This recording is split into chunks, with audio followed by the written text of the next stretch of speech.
अभय जी, याद होगा आपको, राहुल गांधी जब जेएनयू गए थे और उसके बाद जमकर बवाल मचा था। सवाल यही है कि एक जो छवि भारतीय जनता पार्टी ने इस तथाकथित टुकड़े टुकड़े गैंग का बनाया है, वो फिर से आप पर चिपका रहे हैं, हटाना मुश्किल ना हो जाए?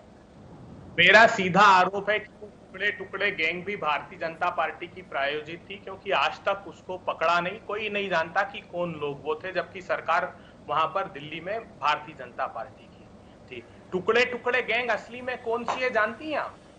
टुकड़े टुकड़े गैंग है जो भारतीय जनता पार्टी नीतीश कुमार का चिराग बुझाने को एलजेपी के लाल को आगे कर देती है।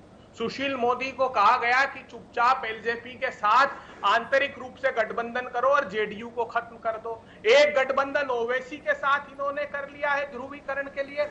तो ये बिहार को समझना पड़ेगा, जो नीतीश बाबू बोलते थे कि बड़का झूठा पार्टी है बीजेपी, और मोदी जी कहते थे जनता का दमन और उत्पीड़न है जनता दल यू, वो बात चरितार्थ होते हुए दिखाई दे रही है।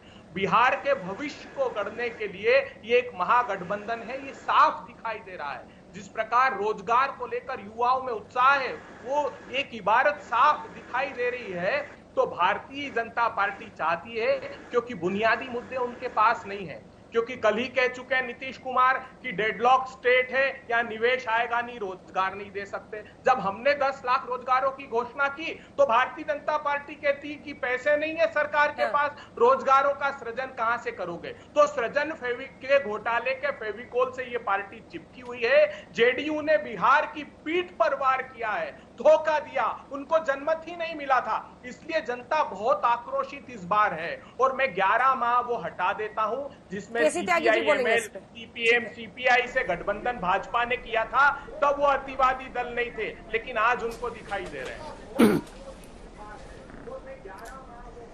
ठीक है, केसी त्यागी जी वो कह रहे हैं जनता का गुस्सा डिफ्लेक्ट करने के लिए आप लोग इस तरह की बातें कर रहे हैं।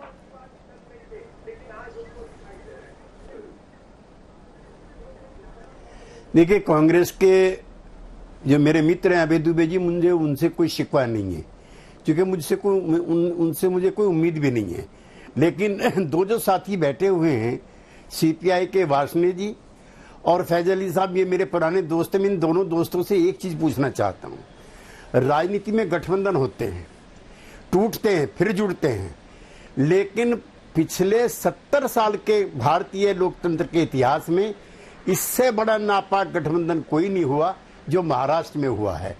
महाराष्ट्र में क्या हुआ है? बाबरी डिमोलिशन के बाद 6 दिसंबर को अटल जी और अडवाणी जी भी अफसोस में थे कि नहीं, ऐसा नहीं होना चाहिए था। They are on record on saying. लेकिन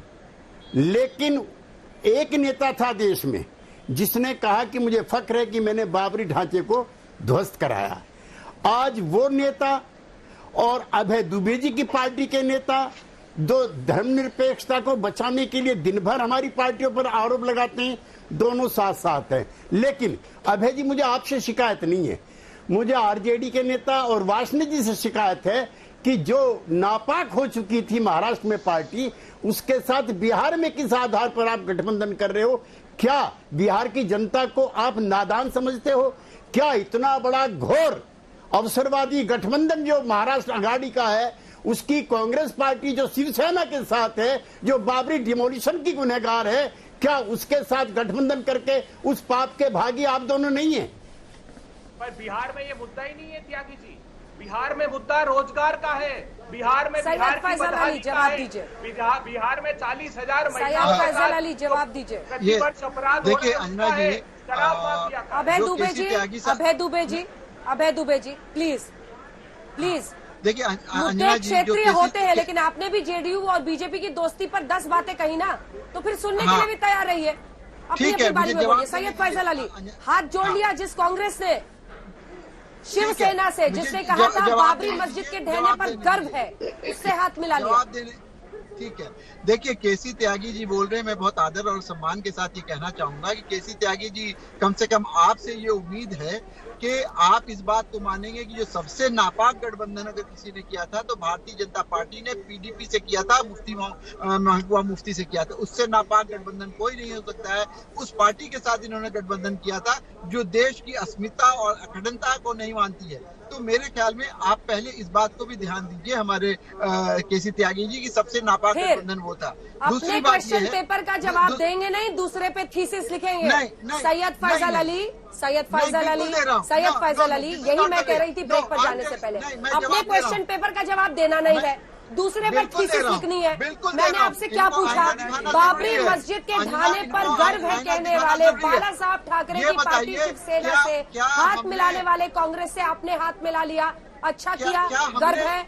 हमने शिवसेना से हाथ मिलाया है, हम अपनी पार्टी के लिए जिम्मेदार हैं, हम अपनी पार्टी के लिए जिम्मेदार हैं। हमने भारत में वो भी इतिहास देखा है कि जनता पार्टी का जो एक्सपेरिमेंट हुआ था तो उसमें कौन कौन सी पार्टियां थी, इसलिए इसको ना भेजिए, इसको इस बात को अगर उठाइएगा, गड़े मुर्दे अगर निकालिएगा तो बहुत दुर्गंध फैलेगी। सीधी सी बात यह है कि ये सारी बौखलाहट की निशानी है। केसी त्यागी जी बड़े परिपक्व नेता हैं, उनको भी अंदाजा है। अब पूरी लड़ाई यही हो चुकी है, तेरा मुर्दा उसका मुर्दा, मेरा मुर्दा तेरा मुर्दा, सब मुर्दे गड़े रहने दो पुराने।